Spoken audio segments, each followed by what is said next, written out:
بہت سے لوگوں کو غسل جنابت اور نہانے کا یعنی عام طور پہ جو ہم بات لیتے ہیں اس کا فرق ہی نہیں پتا. تو جو ڈیلی آپ شاور لیتے ہیں یا بات لیتے ہیں دیٹ از ڈفرنٹ. لیکن جب آپ پاک ہونے کے لیے نہاتے ہیں تو وہ مختلف ہے.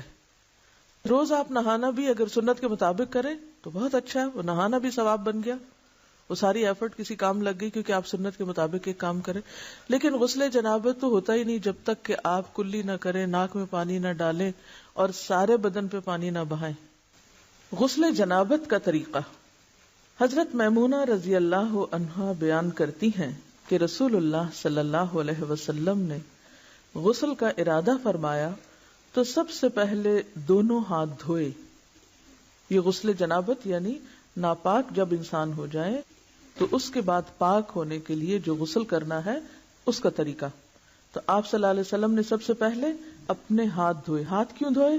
کیونکہ باقی کام سب ہاتھوں سے ہی کرتا ہے انسان, تو اگر صفائی کرنے والے ٹول صاف نہیں تو صفائی کہاں ہوگی. پھر شرمگاہ کو دھویا یعنی استنجا کیا. پھر بایاں ہاتھ جس سے شرمگاہ کو دھویا تھا یعنی استنجا کیا تھا زمین پر رگڑا, پھر اس کو دھویا. زمین پہ کیوں رگڑا؟ اس لیے کہ اس زمانے میں صابن اس طرح اویلیبل نہیں ہوتا تھا, تو مٹی پاک کرنے والی ہوتی ہے, مٹی کے اندر ایسی صلاحیت ہوتی ہے جو جرمز کو کل کر دیتی. تو اگر آج آپ کے پاس صابن ہے تو اس کے لیے ضروری نہیں کہ آپ مٹی پر ہی ہاتھ رگڑیں, کہ اب آپ پریشان ہو کہ ہمارے واش روم میں تو ٹائلز لگی ہوئی ہیں اور مٹی نہیں ہے تو کیا ہمارا غسل نہیں ہوگا, تو اس کا آلٹرنیٹ آپ استعمال کر سکتے ہیں.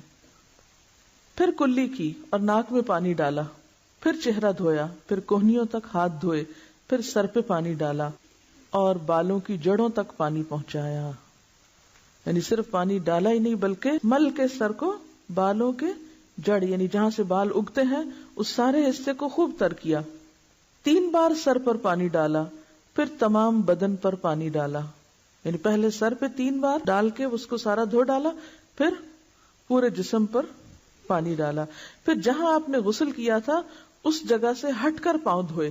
تو اس کا مطلب ہے کہ باقی وضو آپ نے شروع میں کر لیا اور پاؤں دھونے کا عمل بالکل آخر میں کیا. حضرت عائشہ رضی اللہ عنہا اور حضرت عبداللہ بن عمر رسول اللہ صلی اللہ علیہ وسلم کے غسل جنابت میں وضو کا ذکر کرتے ہوئے فرماتے ہیں کہ آپ نے سر کا مسح نہیں کیا بلکہ اس پر پانی ڈالا.